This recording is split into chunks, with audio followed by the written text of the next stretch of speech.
It was a cool morning in Savannah, Georgia. Not cold enough for coats of snow, but sharp enough that each breath rose white in the air. People hurried in and out of the Children's Rehabilitation Center, clutching steaming coffee cups, scarves wrapped high around their faces. Everyone seemed to be running from worry, running toward answers. But one person wasn't moving.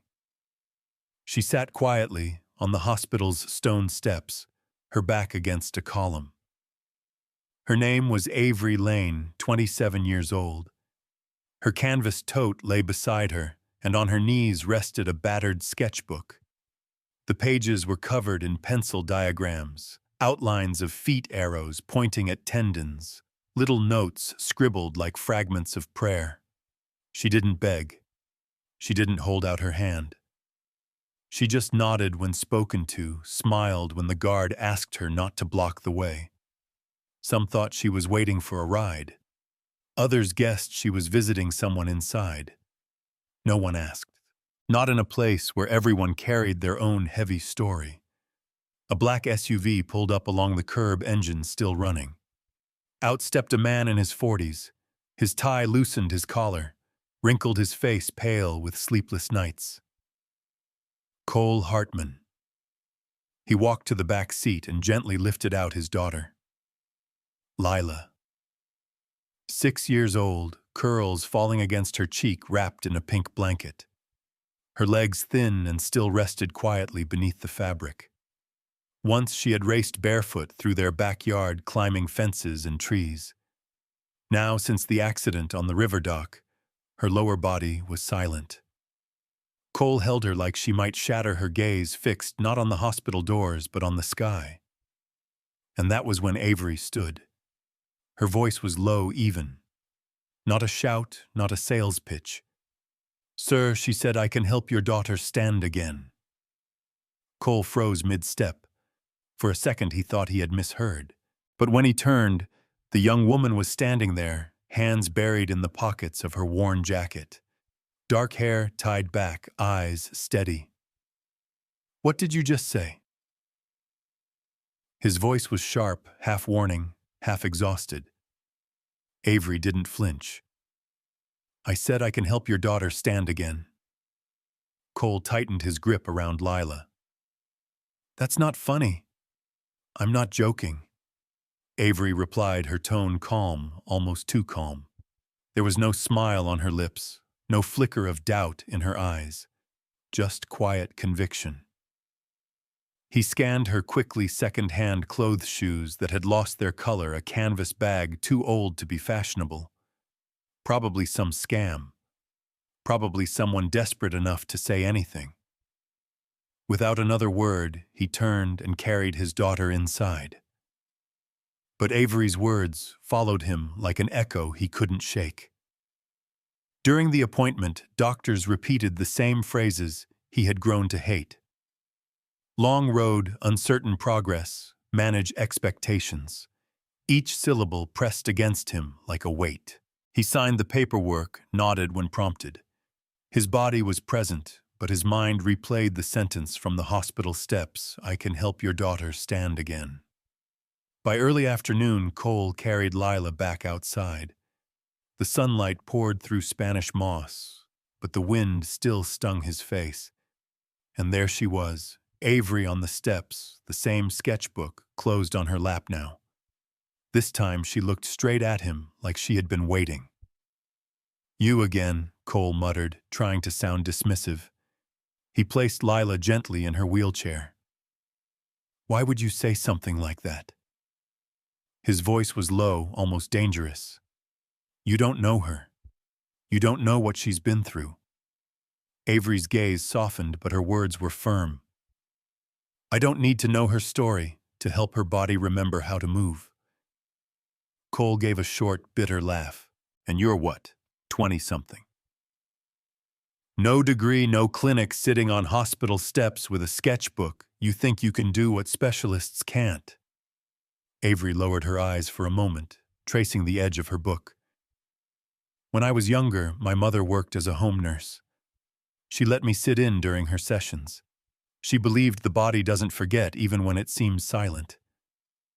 I watched her help people walk after years in bed, not with machines, just with patience, just with touch. Cole opened his mouth ready to dismiss her again, but then a passing nurse raised a hand at Avery in casual greeting. A janitor nodded as he walked by as though she wasn't a stranger at all. Cole straightened. If you're looking for money, you're wasting your breath. I didn't ask for money. Then what do you want, just 1 hour? Avery said quietly. Meet me at Forsyth Park tomorrow noon. Let me show you. For a long moment, the only sound was the creak of Lila's wheelchair. Cole rubbed his forehead. He should walk away. He should call security. But when he glanced at Lila, she was watching Avery with wide-awake eyes. Cole sighed.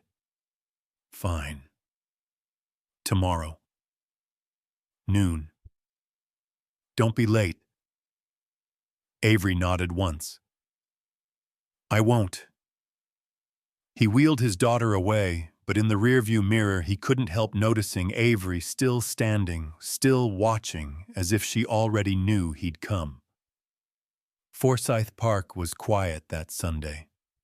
A cracked basketball court sat empty.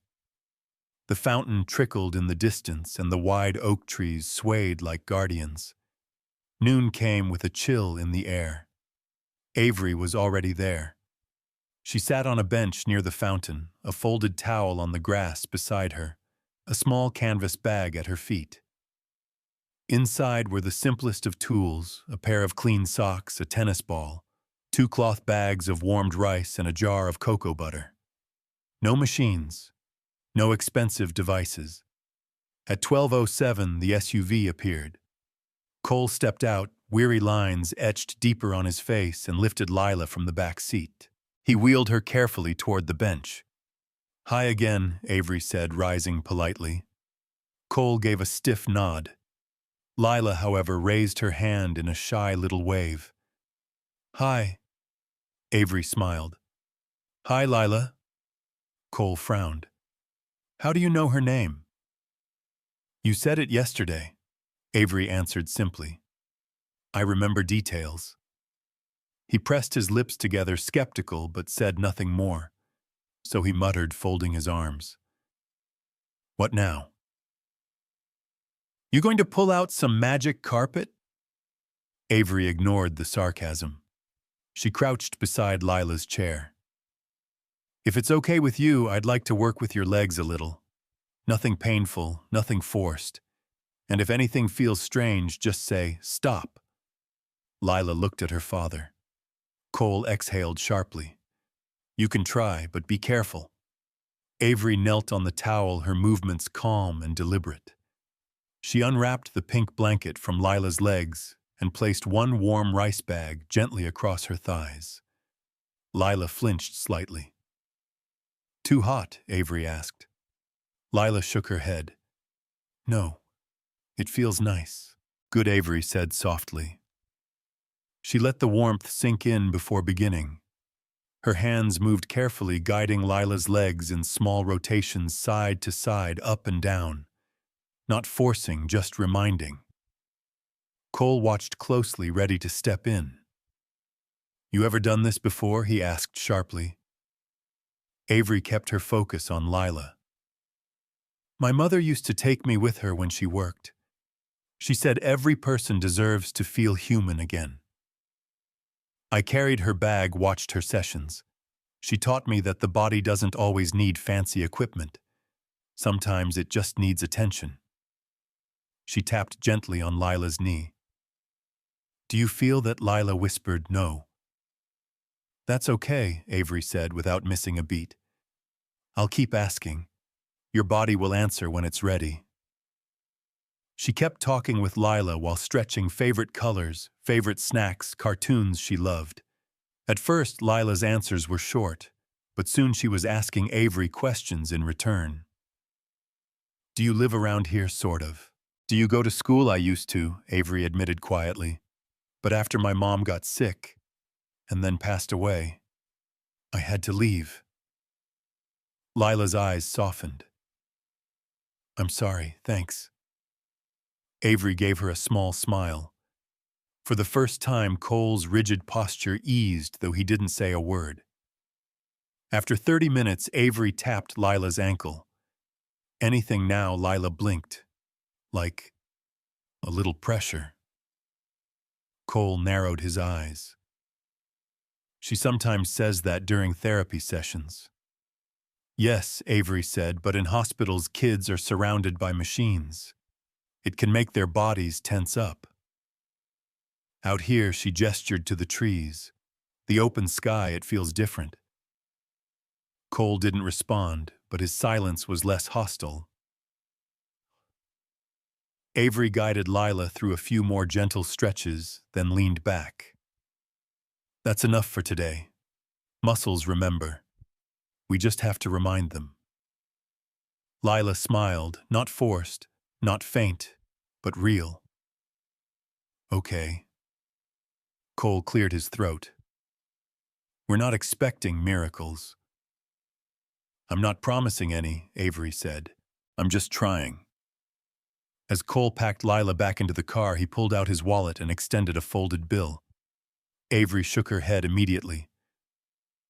No, sir. I don't want your money. Cole stared at her. Then why are you doing this? Avery's shoulders lifted in a small shrug. Because your daughter smiled. Cole looked down at Lila. Her smile lingered bright and fragile. He didn't understand how a stranger with nothing could give so much to a girl she barely knew. The next Sunday, the air was warmer sunlight spilling across Forsyth Park. Avery was already waiting, her jacket zipped to her chin towel, laid out neatly, tools lined in a row like a ritual. Cole's SUV rolled up at exactly noon. This time, Lila was grinning before the car even stopped. Avery waved. Hi, superstar. Hi, Lila chirped, her curls bouncing. Cole looked less guarded, though still tired. He gave Avery a small nod, no words, but it was more than last week. The routine began: the warm rice packs, the stretches, the soft tapping on Lila's knees. But today, Avery asked something new. Can you press your heel into the ground? Just a little. Lila closed her eyes, concentrated. Nothing. That's okay, Avery said gently. Sometimes the brain just needs to find the right path. It's like pushing through a crowded street. You'll get there. Cole, standing behind with arms crossed, muttered, Why do you do all this? Avery looked up at him. Because I remember what it felt like when my mom helped people. She made them feel like they mattered. I want to do the same. Cole glanced at Lila, who was now tapping her toes. Barely, but moving. His lips parted, but he said nothing. Week after week, they returned. Avery introduced simple exercises, rubber bands for ankles, rolling the tennis ball under her feet, showing Cole how to massage pressure points behind her knees. She explained how every nerve still had a job to do, even when silent. And then came the fourth Sunday. When Cole pulled up, Lila wasn't smiling. Her eyes were red. Her arms were crossed tightly. She doesn't want to do it today, Cole said curtly, setting her in the wheelchair. His voice was sharp, frustration crackling like static. Avery knelt beside Lila anyway. What happened? I tried this morning, Lila muttered. Nothing happened. I'm tired of trying. It's pointless. Cole looked away, jaw tight. She's been frustrated all weekend. Avery nodded slowly, her expression soft. She crouched lower until her eyes met Lila's. You think I never get tired? Lila didn't answer. You think I didn't cry when my mom couldn't afford medicine and I had to sit there helpless, Avery whispered. You're allowed to be angry. I get angry too. But if you stop now, the part of you that wants to stand might stop trying too. Lila's voice cracked. I'm scared. Cole's head whipped around. It was the first time she had ever said it aloud. Avery leaned closer. So am I. But being scared doesn't mean we stop. It means we're close to something important. For a long moment, silence stretched between them. Finally, Lila wiped her cheeks. Okay, let's try again. This time there was less talking, less coaxing. Just Avery's steady hands and Cole's quiet encouragement. And then a spark. Lila's right foot slid forward, stiff but deliberate. Cole dropped to his knees, eyes wide. Do it again. She did. Avery didn't speak. She only sat back watching as hope quietly rewrote itself into the grass beneath their feet. That night, Cole stood on his porch under the Georgia moon. Inside, Lila was laughing real, unrestrained laughter as she retold the story of her moving foot to her aunt over the phone. For the first time in months, the house didn't feel like a hospital. It felt like home again. By the fifth Sunday, Forsyth Park no longer felt like neutral ground. Cole arrived carrying not just his daughter, but also a fold-out mat and a pair of camp chairs. He set them down beside Avery's towel almost like he was admitting they were in this together. He even handed her a sandwich wrapped in wax paper. Here, he said almost gruffly. Avery blinked, then nodded. Thanks. She tucked it neatly beside her bag, saving it for later. The session began as usual, but this time Cole joined in. He sat cross-legged on the grass, following Avery's instructions, copying each stretch with clumsy precision. You're bending the wrong way, Avery teased with a small grin. Cole shot her a mock glare. Haven't stretched since college. For the first time, they both laughed, and even Lila giggled at the sight of her father struggling. About 20 minutes in, Avery reached into her bag and pulled out a long cloth belt. Let's try something different. She looped it gently under Lila's knees, showing Cole how to hold each end. She'll try to lift both knees just a little. We'll balance her. She controls the movement. Cole's eyes widened. Are you sure she's ready? Avery said with quiet certainty. They waited. Lila's brow furrowed, her lips pressed tight. Slowly, her knees lifted. Not far, just an inch. But enough. Cole's breath caught. You did that? Lila's face broke into a smile. I did it. Cole swallowed hard, his voice shaking. You really did. Avery only nodded, her hands steady on the belt. See, the body remembers. You just have to give it patience. After the session, as Cole packed up, he crouched beside Avery. His voice was low, hesitant. Where do you go after this? Avery shrugged. Around. Do you have a place to sleep? Avery hesitated. Sometimes. Cole exhaled, rubbing the back of his neck.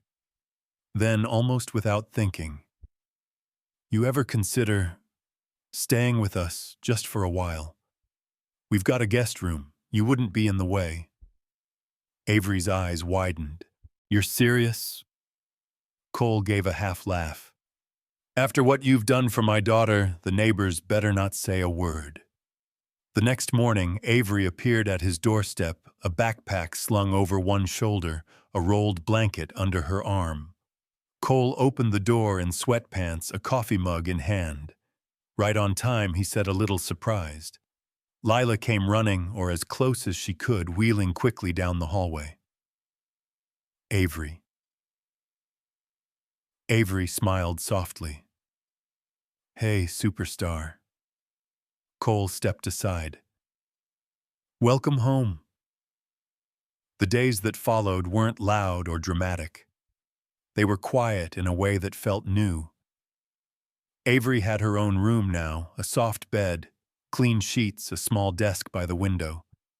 She didn't say much, but she never missed the morning stretch with Lila.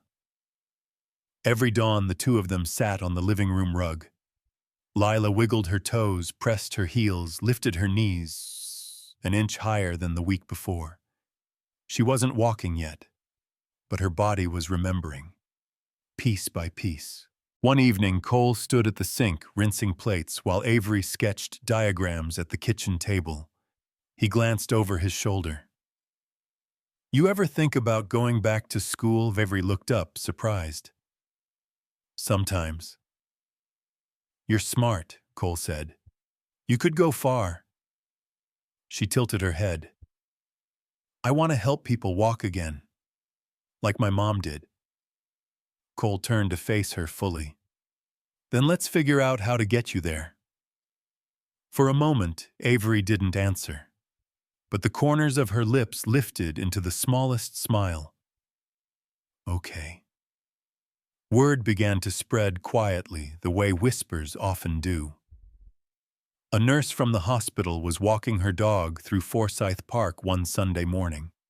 She stopped when she saw Lila out of her wheelchair, lifting her knees, her face glowing. The nurse recognized the girl immediately. But what surprised her most wasn't the progress. It was the young woman beside her, calm and steady, guiding each movement, with nothing more than a towel, a belt, and her own hands. The nurse didn't interrupt. She just watched from a distance, then went home and told her sister. A few days later, Cole ran into one of Lila's physical therapists at the hospital. The therapist raised an eyebrow. "Someone told me Lila's improving." "That true?" Cole nodded. "Yeah." Thanks to who? Cole hesitated. "Someone we weren't expecting." The following weekend, when they arrived at the park, they weren't alone. Two other families were waiting near the oak tree. One had a boy who walked with a frame, the other a girl recovering from a stroke. They had heard about the young woman who helped the Hartman girl move again. Cole leaned down toward Avery. "You don't have to." Avery tightened the strap on her bag. "I want to." That day, she gave up her usual one-on-one time with Lila to show the other parents how to warm rice packs, how to guide stretches, how to encourage without pushing. She spoke to the kids like equals, her voice soft but certain. "You're not broken," she told one boy. "You're just learning a different way to be strong." Lila watched everything from her wheelchair hands folded in her lap. She didn't complain once. Later on the ride home, she said quietly, "I like watching her help people." Cole glanced in the rearview mirror. "Yeah. It makes me feel like we're part of something good."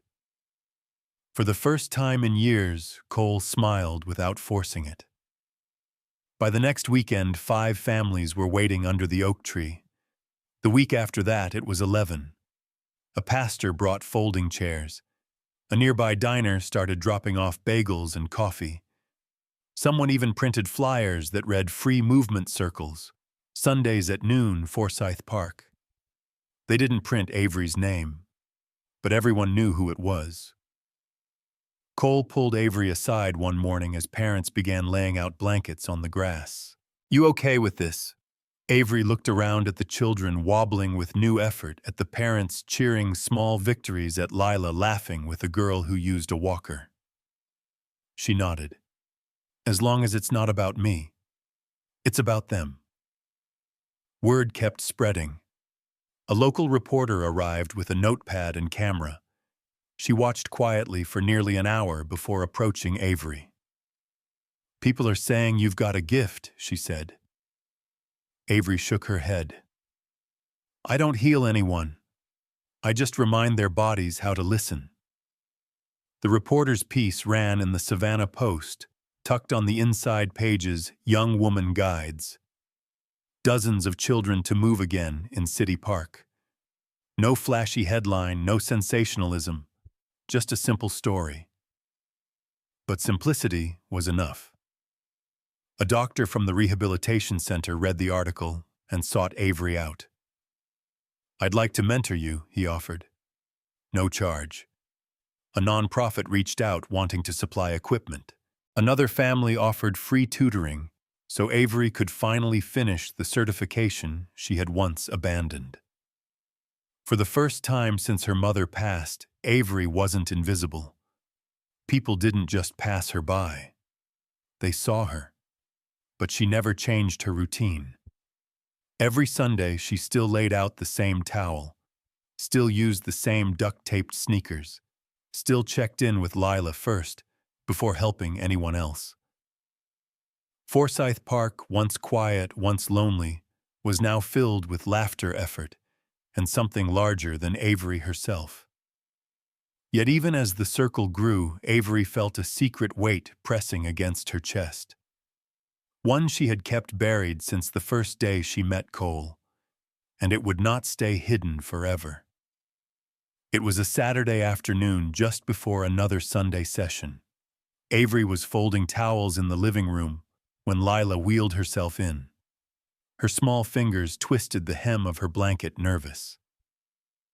"Can I ask you something?" Lila said. Avery looked up. "Of course. That day, at the river dock, before the ambulance came, someone sat with me." Her voice was quiet, almost fragile. "Someone held my hand so I wouldn't be scared. She told me the lights on the roof beams looked like stars. She said they were a map of footsteps I could follow someday." Avery's breath caught, but she stayed silent. "She gave me a scarf," Lila continued. "Blue-green, smelled like lavender soap. I still keep it under my pillow." "Was that—" You, Cole, who had just walked in with a mug of coffee, froze. His eyes darted between his daughter and Avery. For a long moment, Avery didn't speak. The folded towel in her hands trembled. Then slowly she nodded. "Yes, it was me." Cole's grip on the mug tightened. "Why didn't you say anything?" Avery lowered her gaze. "Because I didn't want that day, the worst day of your lives, to decide how you saw me. I wanted every step Lila takes now to belong to her, not to some debt you think you owe me." Lila's eyes glistened. "I don't remember your face from that day. Just the way you kept my hand warm." She smiled softly. "Thank you." Cole exhaled a sound that was half sigh, half disbelief.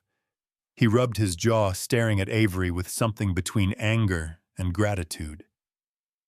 "You should have told us." "I know," Avery whispered. "But I thought, if I did, maybe you'd think I was here out of guilt, not because I believe in her." No one spoke after that. The house was quiet except for the ticking clock in the hall. But in Lila's room that night, under her pillow, the scarf didn't feel heavy anymore. It felt like something lighter, like a promise that had been carried from one broken moment into a better one. The 9th Sunday arrived warm and bright, the kind of day when Forsyth Park seemed to breathe. Families gathered early, spreading blankets, setting out chairs, children chattering nervously. The oak tree towered like a witness over it all. Avery laid her towel on the grass, lined up the rice bags and belt. She glanced at Lila. "You ready?" Lila didn't smile this time. She only nodded, her small face serious, determined. Cole wheeled her to the center of the mat. He stood behind, hands steady under her arms. Avery crouched low in front, guiding Lila's legs into place. "Same as always," Avery whispered. "We help you up. The rest is yours." Cole leaned closer to his daughter. "On 3. Lila closed her eyes. 1, 2, 3. Cole lifted gently. Avery steadied her knees, and then Lila was standing. Her legs trembled. Her arms shook. But she was on her own 2 feet. The crowd hushed, breath held, as if afraid to break the moment. A boy gasped. A mother covered her mouth. Lila opened her eyes slowly. A smile spread across her face. I'm standing. Avery blinked back the sting in her eyes. Yes, you are. Cole froze, almost afraid to move. Then slowly he loosened his hold. His arms slipped away. And Lila stayed up. He stepped back, shaking. She's doing it. She's been doing it, Avery said softly. Lila took a step. Shaky, stiff, but real. Then another. And then, because she was 6 and fearless, a third. Before her knees gave out, she fell forward into her father's arms. He caught her laughing and crying all at once, his hands trembling as they held her close. You did it, he whispered, pressing his cheek against her hair. You really did. The crowd erupted, clapping, cheering, even a few prayers whispered into the breeze. Families hugged one another. Children grinned like the world had just opened. Avery sat back on the bench, quiet, watching. She didn't need to be in the center. The sight itself was enough. That night in the Hartman kitchen, Cole leaned on the counter while Avery poured cereal for Lila. His voice was low. You know, you changed everything today. Avery shook her head gently. No. Lila did. Cole placed a hand on her shoulder. My daughter stood on her own 2 feet, not because of a hospital or a pill, but because a woman who had nothing kept showing up anyway, even when nobody asked her to. Avery's throat tightened. That's what my mom would have done. Cole swallowed hard. I wish she could have seen this. She did, Avery said softly. I think she sees everything. In the weeks that followed, Forsyth Park transformed. By the 10th Sunday, nearly 20 families filled the grass under the oak tree. Children with walkers, crutches, braces, and tired parents all gathered in a circle. The air wasn't heavy anymore. It buzzed with laughter, effort, and small victories. A local foundation offered mats and resistance bands. A diner brought hot cocoa along with bagels. A church choir even showed up one morning, their voices weaving into the exercises like background music. Someone suggested calling it a program, but Avery shook her head. It's not a program, she said. It's a circle. Everyone gives, everyone receives. The circle kept growing. Avery still began each session with Lila guiding her carefully through stretches. By then, Lila could take half a dozen steps, with help sometimes more. Every time she stood, other children clapped. Every time another child lifted a foot, Lila clapped for them. Cole noticed how his daughter's eyes glowed brighter each week. But what stunned him even more was how Avery changed. The woman who once sat quietly on hospital steps now moved with quiet authority, leading parents and children, with a voice both steady and kind. One evening after the families had left, Cole walked beside Avery toward his car. You ever think about what comes next? He asked. Avery smiled faintly. Going back to school, finishing what I started. You'll be brilliant, Cole said without hesitation. But you've already built something bigger than a degree. Avery looked back at the oak tree where the sun slanted through its branches. This is only the beginning. Months later, the Savannah Post published a follow-up article from one child to a community, the movement circle of Forsyth Park. This time, Avery allowed her name in print. Not for herself, but so that other families searching for hope could find her. Lila kept the blue-green scarf under her pillow, but it no longer carried the weight of fear. It carried the warmth of survival. Sometimes she would take it out and drape it over her shoulders during practice, saying it felt like a flag of courage. One Sunday, after a long session, Avery gathered the children in a loose semicircle. Her voice was gentle but strong. "You are not broken," she told them. "Your bodies are just finding a different way to be strong. And every time you try, every step, every breath, every twitch of a toe, you're leaving behind a map of footsteps for someone else to follow." The children listened wide-eyed. Parents wiped their cheeks quietly. Cole stood behind them, arms folded, pride and gratitude etched into his face. There are people in this world who don't carry degrees or polished resumes, who don't walk through life unscarred. But sometimes they carry something rarer, a heart that refuses to quit, hands that keep showing up, and a reason to keep others from falling. Sometimes the most broken souls are the ones holding the tools to help others heal. And sometimes a stranger on hospital steps can change the map of an entire community, one trembling step at a time.